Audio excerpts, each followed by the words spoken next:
The February wind was very strong as Maria Elena Lopez parked her classic Volkswagen in front of her elegant two-story house in Colonia Roma. Her fingers, stiff from the cold, adjusted the rearview mirror one last time to check her appearance. She quickly applied lipstick, trying to hide the signs of fatigue after 3 hours of travel. "Everything will be fine," she whispered to herself as she carefully embraced the cardboard box containing the superhero cake. She had spent all night preparing it. The vibrant colors, the red fondant layer, the small emblem that she knew Benjamin would love. Maria Elena adjusted the scarf around her neck. The sky over Mexico City was gray, colder than normal for February. She trembled slightly as she walked through the small, well-kept garden toward the front door of the house. "Surprise," she said quietly, imagining her grandson's happy face when he saw her. She rang the bell, firmly holding the cake. The sound resonated inside the house, but no one came. She waited a minute and called again. Silence. The tranquility of the place began to bother her. Where was everyone?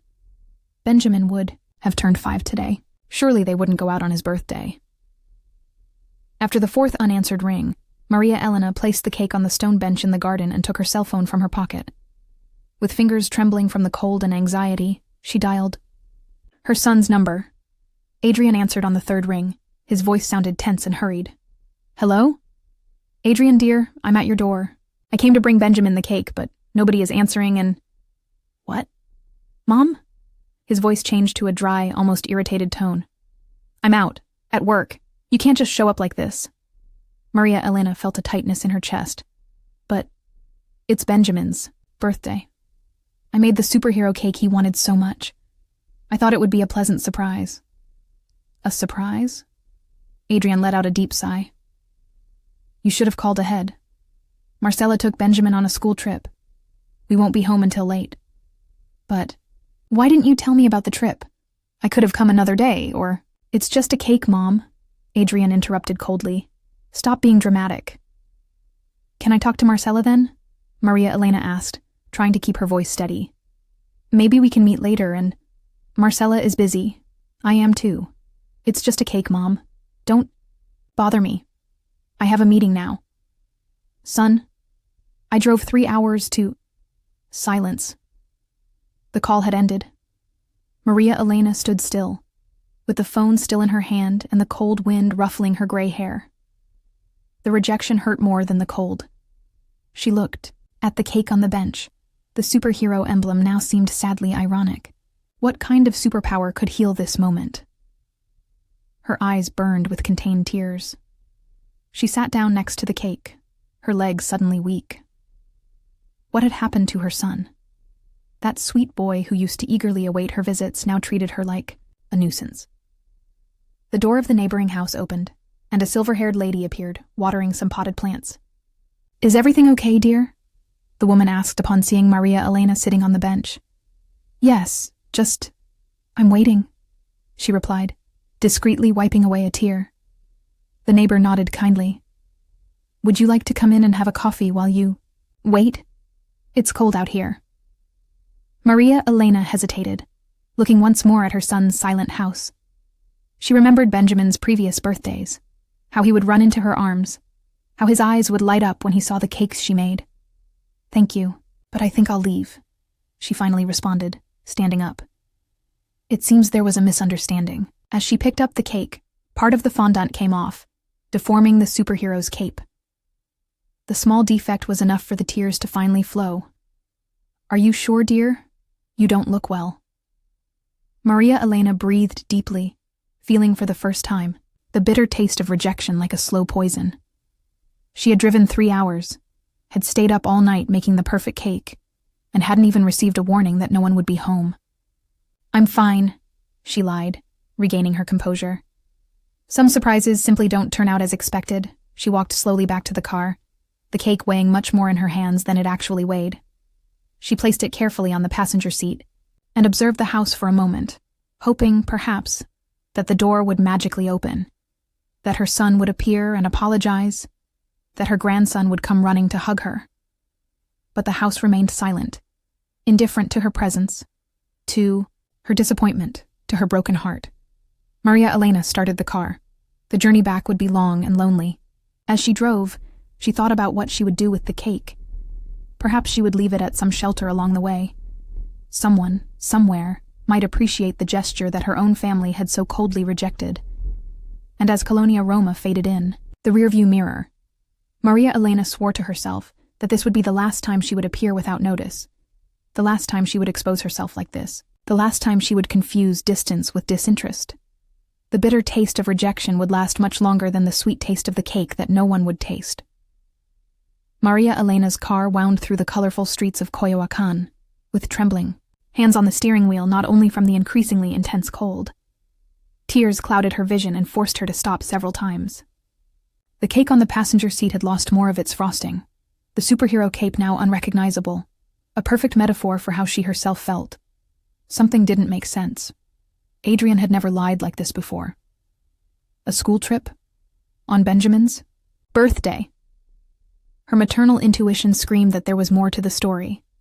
She parked in front of the Arco Iris preschool, a cheerful building with yellow walls where Benjamin studied. She breathed deeply, dried her tears with the back of her hands, and fixed her hair before getting out of the car. She left the cake where it was. Its presence was now almost a provocation. The schoolyard was quiet. The children had already gone. Maria Elena found the office door ajar and entered hesitantly. "Excuse me, I'm looking for someone who can tell me about a school trip today," she said, forcing a smile to the secretary who was typing something on the computer. The young woman looked at her with curiosity. "School trip? We didn't have any today." Maria Elena's heart accelerated. "Are you sure? My grandson, Benjamin Lopez. They told me he was on a trip." "Benjamin?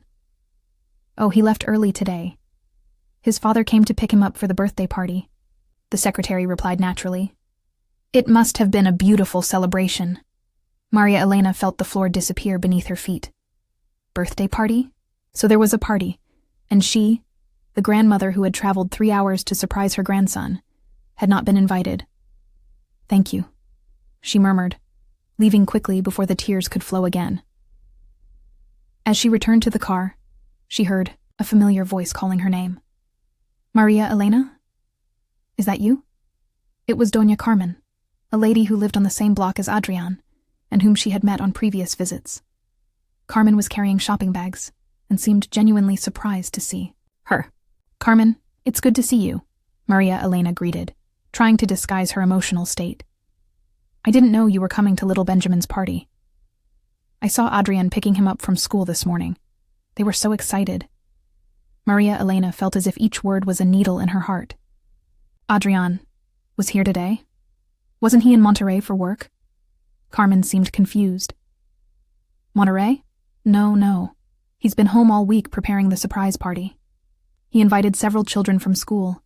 He even asked me to make those brigadeiros that Benjamin likes so much." Maria Elena's world completely collapsed. The lie exploded in her chest like a grenade. Her own son had deliberately lied to keep her away from her grandson's celebration. "Are you okay, dear?" Carmen asked upon noticing the paleness in Maria Elena's face. "You look like you've seen a ghost." I'm fine," she lied, grabbing onto a post to keep from falling. "Just tired from the trip." The February wind suddenly became furious, shaking the trees in the plaza, tearing sighs from them like dry leaves.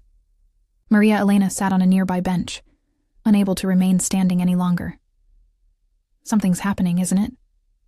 Carmen sat beside her, leaving the bags on the ground. "You can tell me." The words came out between sobs. "They didn't want me there. Carmen, my own son, lied so I wouldn't go to Benjamin's party." Carmen took her wrinkled hand in hers. "Oh dear. I spent sleepless nights caring for Benny when he had that terrible fever at 3 years old.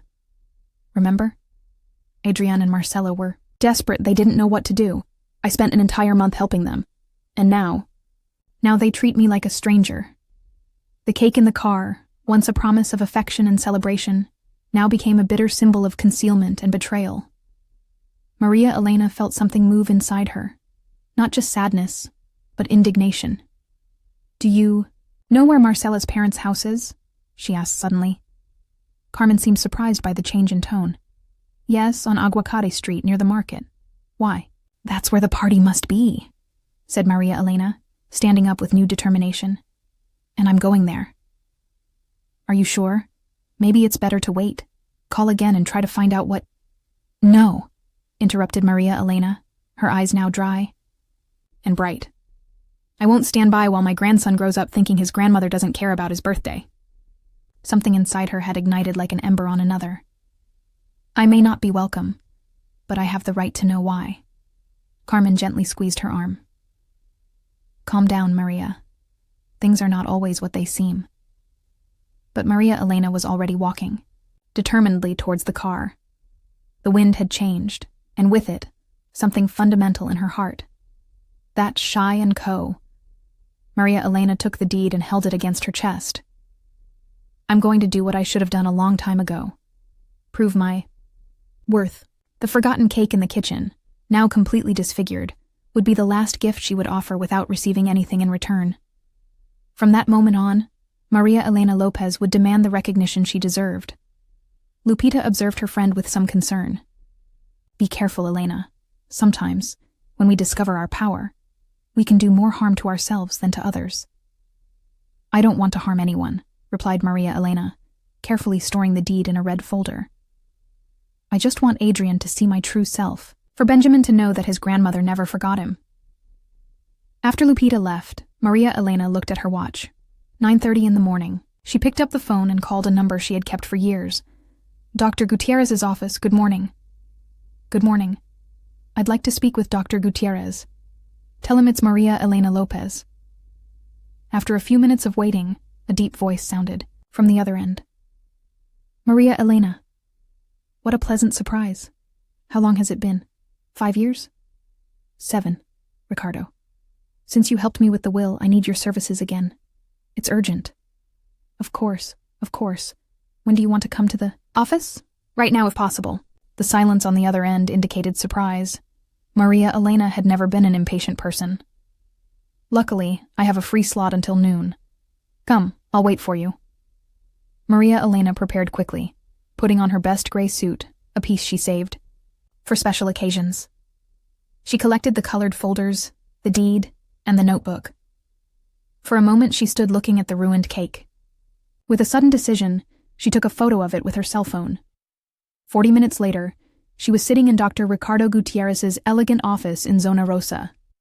The lawyer, a man of about 60, with perfectly combed gray hair, examined the documents she had brought. Interesting, he murmured, adjusting his glasses as he read the clause that Maria Elena had highlighted. Yes. Legally, you have the right to approve any transaction related to this property, and you say here that you contributed substantially to the payments? Every penny is recorded, she replied, pointing to the notebook. Half of the mortgage during the first 10 years, then regular monthly help. Ricardo rested his chin on his interlaced hands. What do you want to do exactly, Maria Elena? Do you want to sell the property? Force your son to buy it? Maria Elena shook her head. I don't want to hurt my grandson by taking away his home. I just want respect, recognition. I want Adrian to understand that he can't discard me like an old object that is no longer useful. The lawyer smiled understandingly. So it's not a legal issue, but an emotional one. It could be both, replied Maria Elena, surprising herself with the firmness of her voice. I want a formal document that stipulates my rights over the property and recognizes my contributions. Something that Adrian has to sign. Something that forces him to look me in the eyes. Ricardo leaned back in his leather chair. I can prepare that. A declaration of recognition of moral and financial debt, with the deed clause as a legal basis. It's not very common, but it's perfectly valid. How long will it take? I can have it ready by tomorrow morning. But, Maria Elena, the lawyer, leaned forward. Are you sure you want to go down this path? Legal documents can complicate family relationships. Perhaps a frank conversation. I'm past the stage of frank conversations, Ricardo, she interrupted, showing him on her cell phone the photo of the disfigured cake. This cake was for my grandson's birthday. My son lied to me so I wouldn't go to the party. I drove 3 hours and stayed up all night preparing it. It's not just a misunderstanding. It's a pattern. The lawyer nodded slowly. I understand. I'll prepare the document, but I advise you to think carefully about what you'll say when you deliver it. Maria. Elena put her belongings in her bag. Thank you, Ricardo. The woman you knew years ago might have hesitated. The woman here today no longer has doubts. Upon leaving the office, Maria Elena felt the morning sun warming her face. For the first time in days, she felt light. The weight of decades of silence, of passive acceptance, had turned into something different. Not anger, but clarity. Power. She decided not to return home immediately. She walked to a nearby cafe and ordered a hot chocolate. While waiting, she opened the notebook again and wrote, On the last page, I'm not seeking revenge. I seek justice. I want to be seen, to be heard, to be respected. What I do now is not out of anger, but out of love. Self-love that I have neglected for so long, and love for Benjamin, who deserves to know his grandmother as she truly is. A strong and generous woman, worthy of respect. Maria Elena drank the chocolate slowly, savoring each sip. Tomorrow, document in hand, she would confront her son, and this time it wouldn't be her who lowered her gaze. The Polanco Cafe exuded discreet luxury. Marble tables, imported leather chairs, and waiters who moved like efficient shadows among the clients. Maria Elena chose this place precisely for its sophisticated and cold atmosphere, neutral, without family memories, without the warmth of one's own home that could soften her determination. She arrived 20 minutes before the agreed time. She ordered an espresso and observed the movement of the avenue through the panoramic window. People in a hurry, expensive cars, palpitating life in one of the most elegant neighborhoods of Mexico City.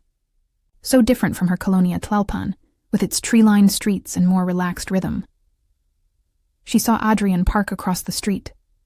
Her son got out first and opened the door for Marcela. They spoke briefly before crossing the street. It looked like an argument. She breathed deeply when she saw them enter the cafe. Adrian saw her immediately, his expression a mixture of irritation and discomfort. Marcela maintained a rehearsed smile. "Mom," Adrian greeted dryly, leaning to give her a kiss in the air. "Elena, it's good to see you," said Marcela, warmer, but with evident tension in her voice. "Thank you for coming," replied Maria Elena, with a tranquility that surprised even herself. "Please have a seat." The waiter approached immediately. Adrian ordered a cappuccino, Marcela a green tea. An uncomfortable silence fell until the drinks arrived. "So," Adrian began, stirring the spoon in the foam of his cappuccino. What was so urgent that it couldn't be discussed over the phone? Maria Elena took a sip of her now lukewarm espresso before opening the red folder she had brought. She placed the house deed on the table, along with the document Dr. Gutierrez had prepared. She turned them around for the couple to read. "You knew about the clause and you sold it without telling me." The phrase hung between them like a sentence.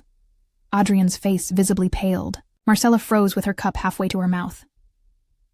"What are you talking about, Mom?" Adrian's voice trembled slightly. "The house in Colonia Roma. My name is on the deed, along with yours. Any sale or transfer requires my signature. But you sold it without consulting me, didn't you?" Adrian lowered his head, and his initial defensive attitude quickly turned into something closer to shame. "How did you know?" he murmured. "So it's true." Maria Elena felt a tightness in her chest, although she already knew the answer. A part of her still hoped there might be some mistake. Marcela put her hand on Adrian's, as if giving him strength. "Elena, you need to understand our situation," she began. The bills were piling up. Benjamin's school, the orthodontic treatment, the swimming classes.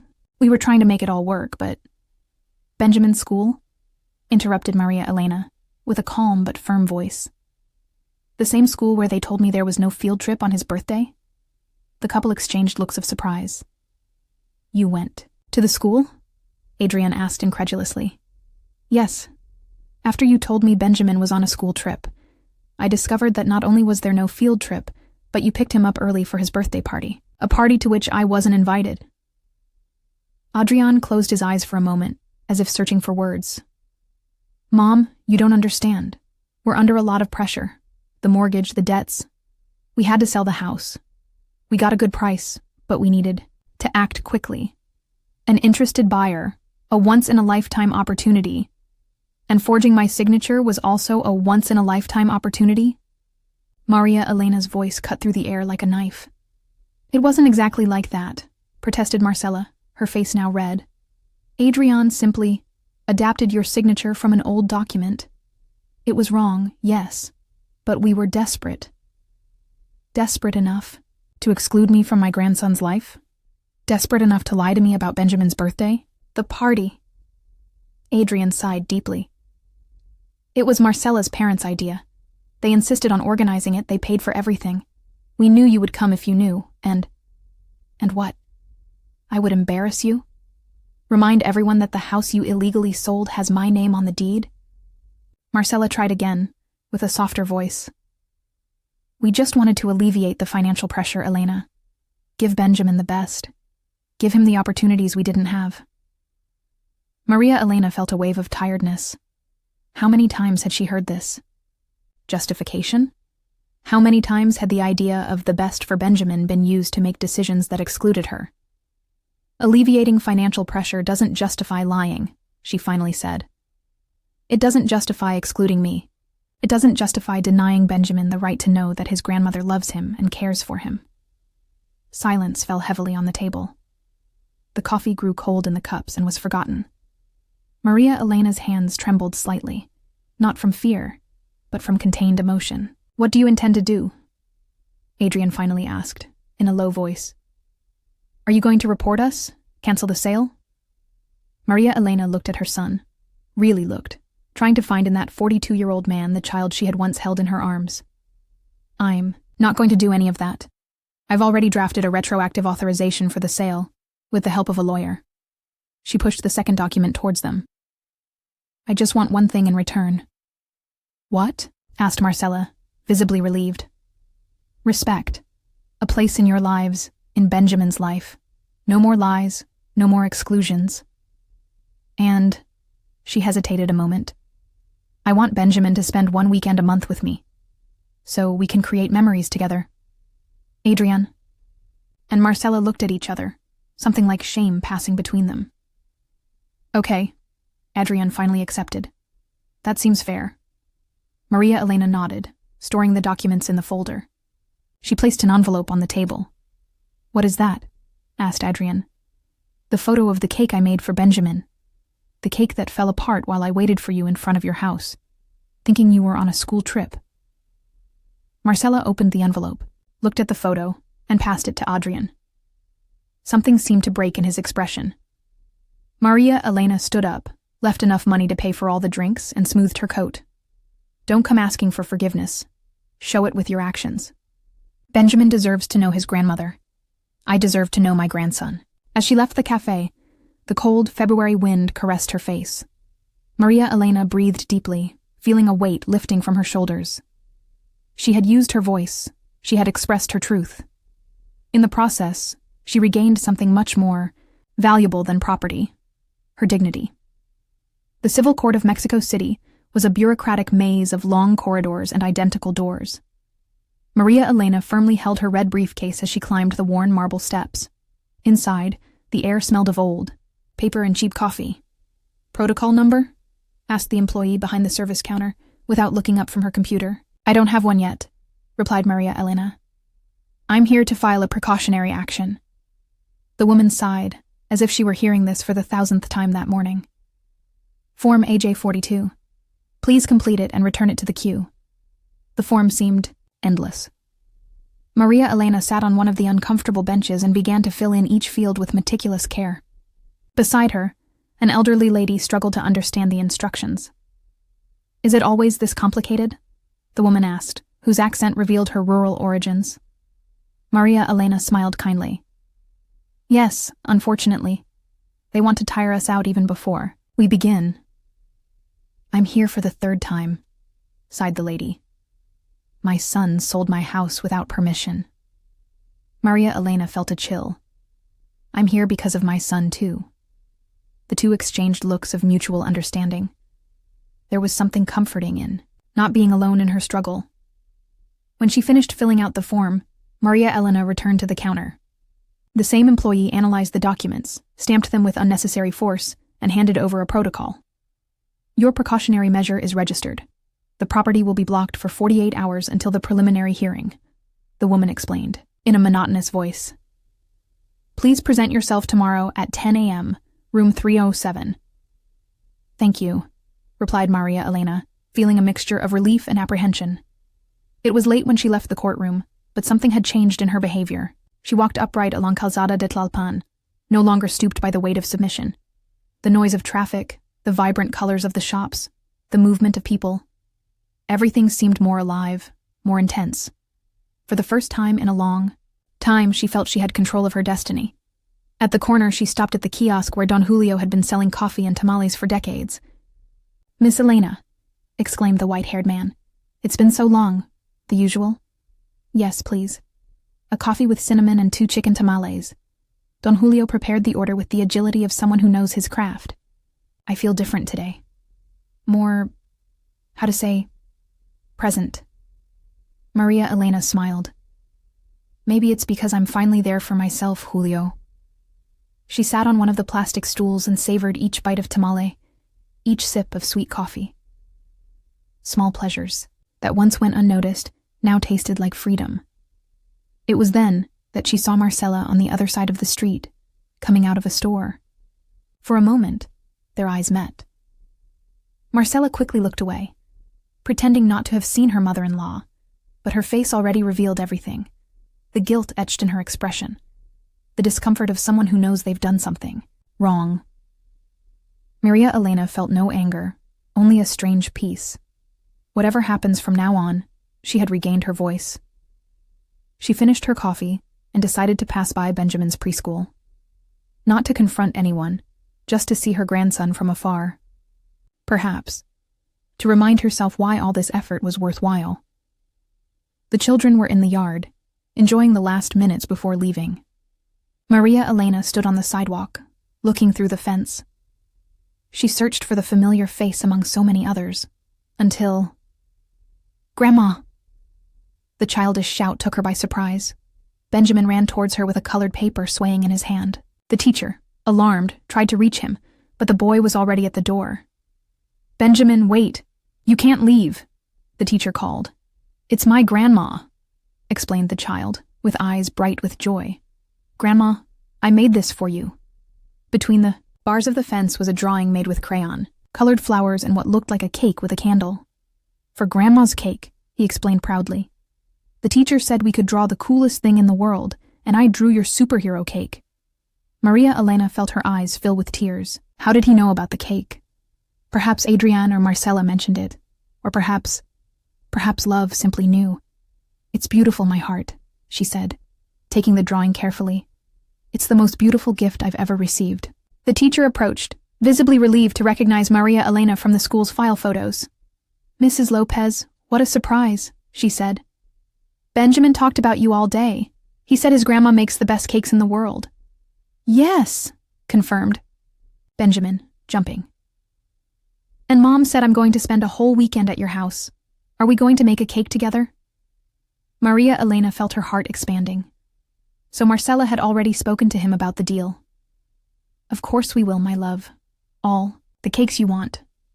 Like a superhero? A superhero, an astronaut, a dinosaur, whatever you prefer. Benjamin smiled, revealing the gap of a recently lost baby tooth. I love you, Grandma. I love you too, my life, she replied, with her voice breaking with emotion. The bell rang, announcing the end of the school day.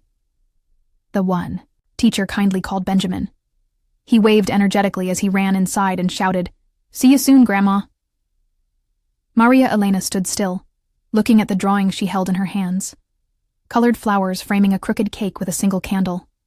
The innocent love of a child, free from grudges, family disputes, and adult complications. She carefully folded the drawing and kept it in her purse, along with the court documents. Tomorrow, she would face the hearing.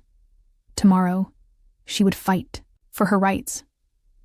But at that moment, under the soft afternoon sun, with the taste of coffee still on her lips, and Benjamin's joy resonating in her heart, Maria Elena knew she had already won the most important battle, that of reclaiming her place in the world, not just as a mother or grandmother, but as a complete woman, worthy of respect and recognition. She returned home along Calzada de Tlalpan, accompanied by the noise of the city preparing for the night. Firm steps, head high, light heart. The world remained the same around her, but Maria Elena Lopez had transformed. And this transformation, more than any judicial decision, was her true victory. She returned home along Calzada de Tlalpan, accompanied by the noise of the city preparing for the night. Firm steps, head high, light heart. The world remained the same around her, but Maria Elena Lopez had transformed. And this transformation, more than any judicial decision, was her true victory. Chapter 6. Rebirth in the Theater. The phone rang 3 times before Maria Elena answered. She was focused on organizing her painting materials, an activity she had abandoned years ago and now rediscovered with renewed pleasure. "Yes?" she answered, balancing the phone between her shoulder and chin while cleaning a brush. "Elena." "I finally found you."